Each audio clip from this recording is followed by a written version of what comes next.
Good morning and welcome to you on this fine August day.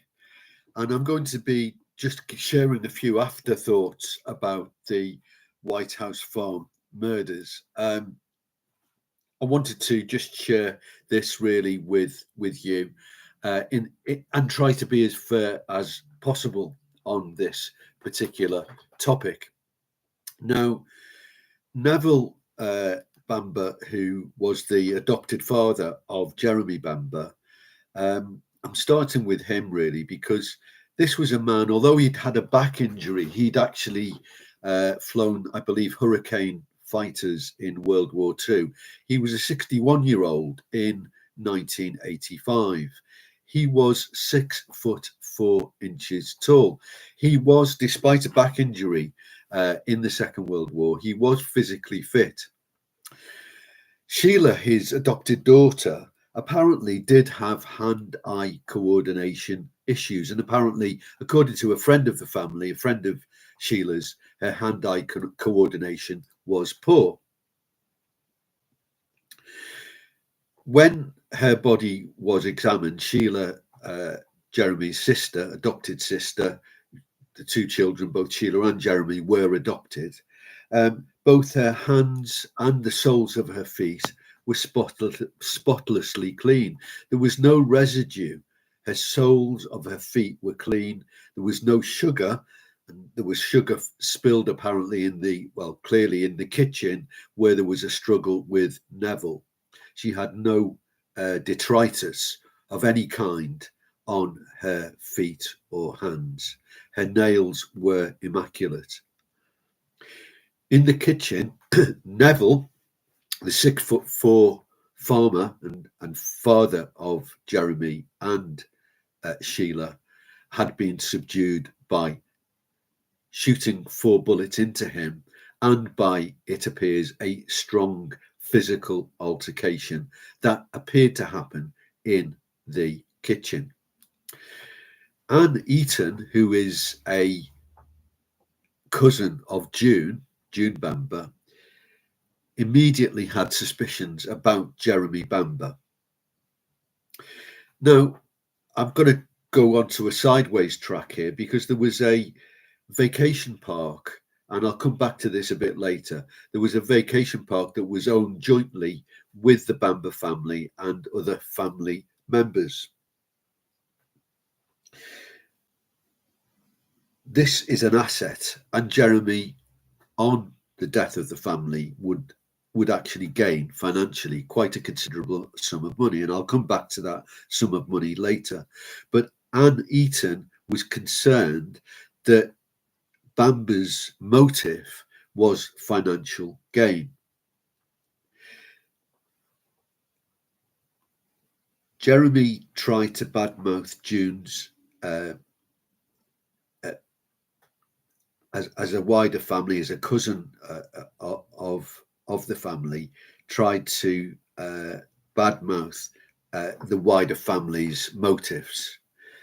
And certainly Sheila's behaviour and mental health were targeted by Bamber.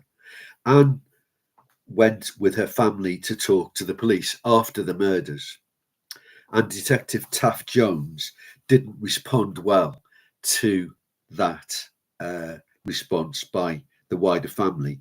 Anne and the family were concerned about Bamber's post-murder behaviours, which seemed flippant and odd for a person who'd lost all of his family, close family, in that action at that farm in August 1985. Bamber appeared calm, and the wider family and the police began to be very concerned about his behaviour. For example, going home immediately after the murders, having a bacon sandwich, appearing to be fairly relaxed about things.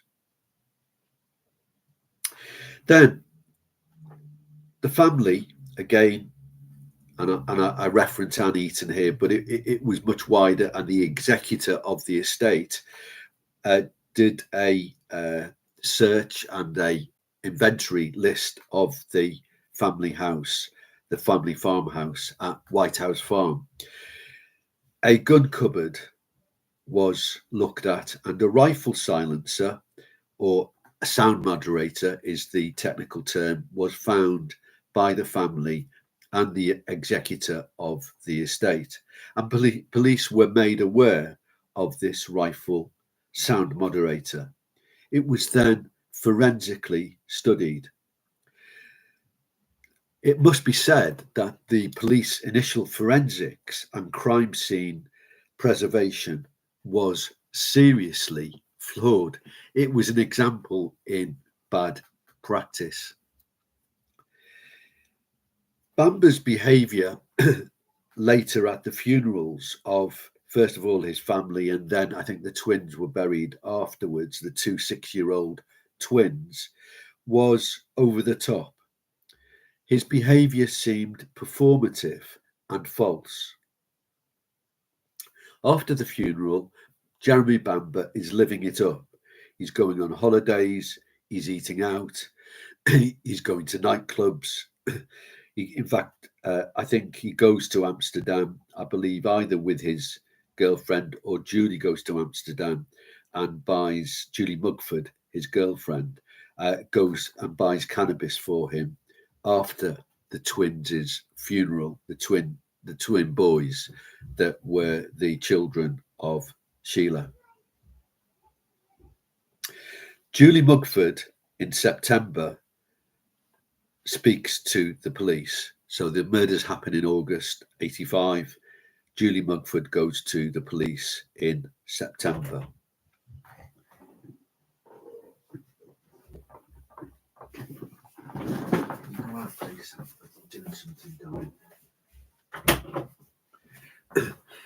Apologies, that was my 3-year-old grandson coming in to my room, my study. So Julie Mugford, who is the long-term girlfriend of Jeremy Bamber, decides to go to the police. Julie Mugford's account, begins to shatter the narrative that Bamber had produced. Julie Mugford says that Bamber wanted to get rid of all of them. That's a quote. He wanted to get rid of all of them. Bamber's plan was to shoot them all and stage the scene. Bamber's modus operandi was to get in and out of the kitchen window, entrance and exit. So he would go in to the through the kitchen window. He would exit through the kitchen window. He had a well-formed plan. He was also very proficient with a firearm. However, the plan began to unravel after the murders because Mugford and Bamber fell out with each other. Bamber appeared to make contact with another woman, an ex of his, an ex-girlfriend, and Bamber wouldn't state his love for Julie Mugford. So she was spurned, a woman spurned. The devil has no fury like a woman spurned. And once she was spurned, she decided to go to the police. And it has to be said that Jeremy Bamber's behaviour post the murders do seem quite bizarre. But this in itself is no indicator of his guilt. So Bamber was arrested. He was questioned by the police. He confessed to the faulty window catch, the way, if you like, he got in and out of the house unnoticed into White House Farm. He also confessed to stealing just under £1,000 from the vacation park that was owned by Nevil Bamber and wider members of the family. It was quite a lucrative caravan park, camping park. However, Detective Chief Inspector Michael Ainsley became sceptical about Jeremy Bamber's innocence. Bamber's behaviour seemed odd after the murders.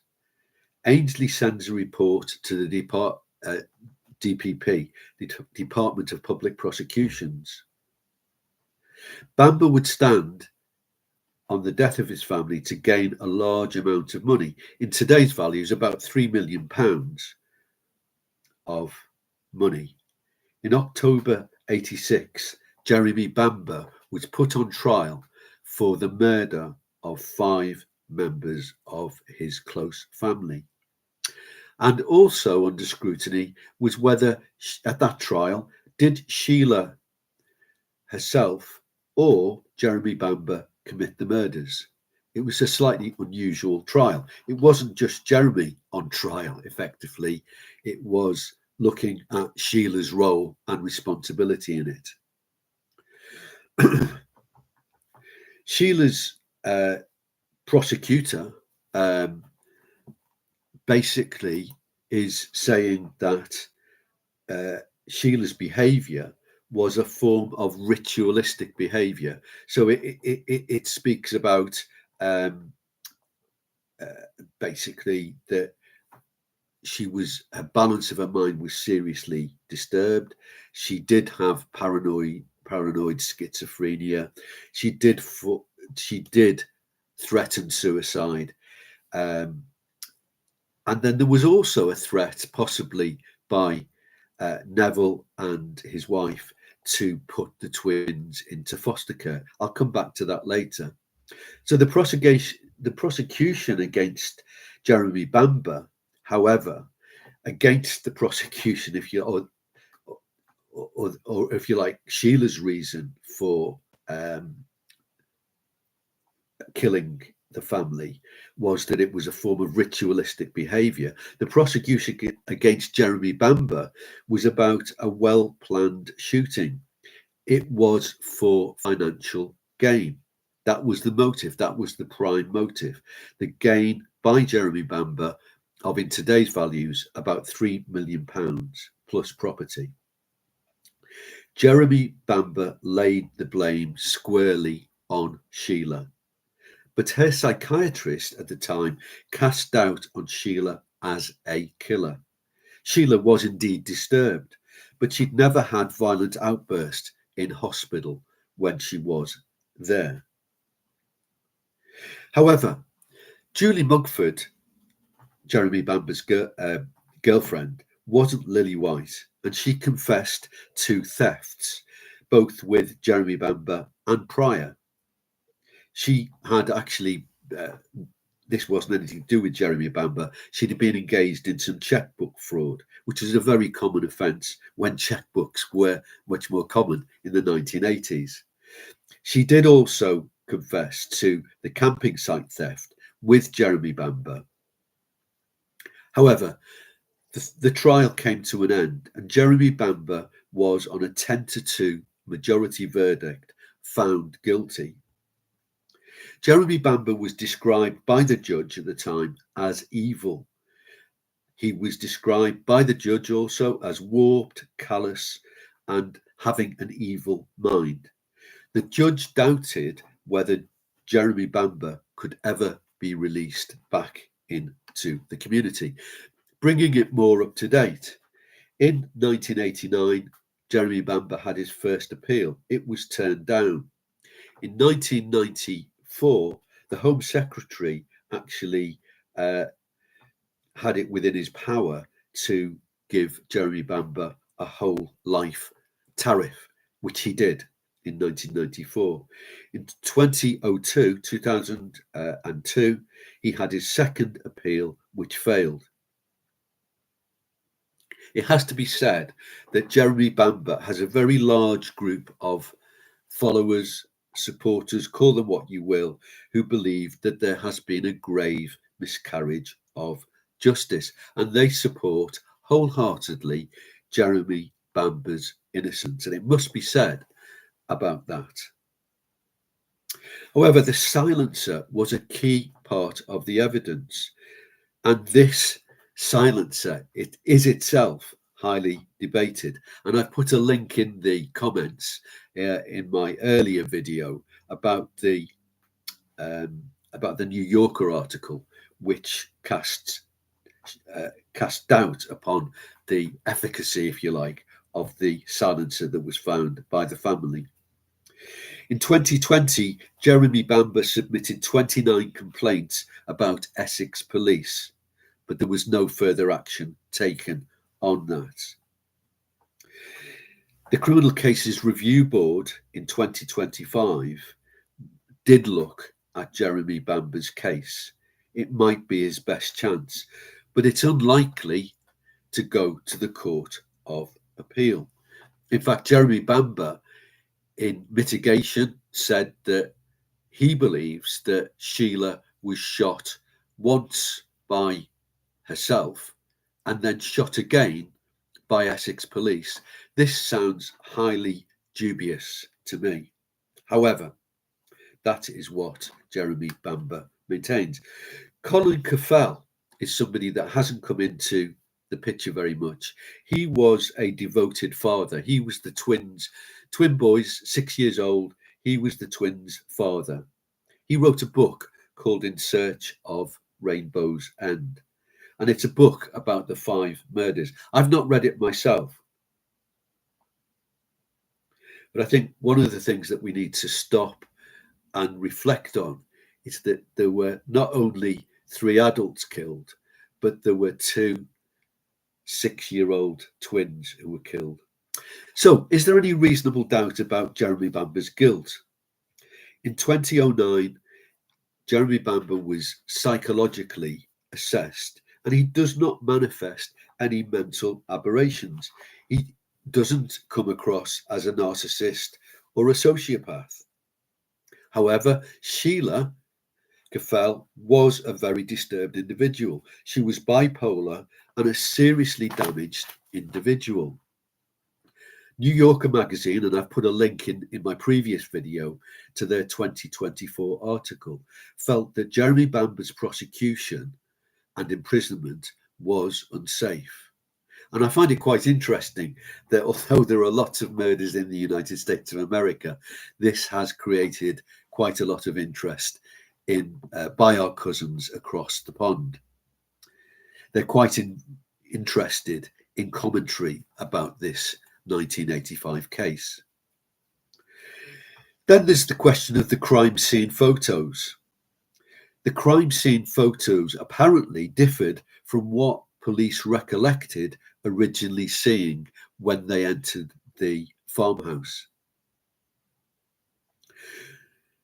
Post-murder behaviour by police and forensics was not good, and it wasn't professional. The crime scene at the farm was not preserved well from a forensic point of view. It really wasn't.